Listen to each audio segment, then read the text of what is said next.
Welcome to the Slop Farm. Enjoy the video. In this video, I will explain how to get invisible item frames in Minecraft. These special frames are fantastic for enhancing your builds, allowing items to appear as if they are floating or naturally placed.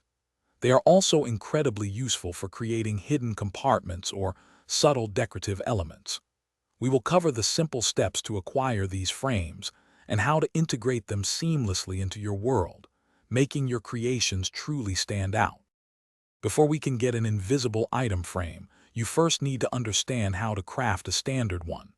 This is a straightforward process requiring 8 sticks and 1 piece of leather.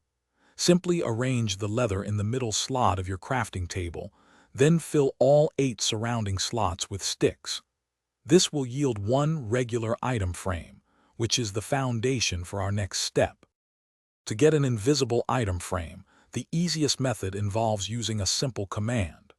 Open your chat window and type /give@p item frame entity tag invisible 1b. This command will instantly place 1 invisible item frame directly into your inventory. It is a quick and efficient way to bypass any complex crafting or modification, giving you exactly what you need to enhance your builds. Once you have your invisible item frame, placing and using it is just like a regular one. Simply right-click on any block surface to place it. Then, right-click the frame with the item you wish to display. The item will appear as if floating on the block. You can also rotate the displayed item by right-clicking the frame repeatedly, allowing for precise positioning and creative displays. Thanks for watching. Consider subscribing if we helped you today.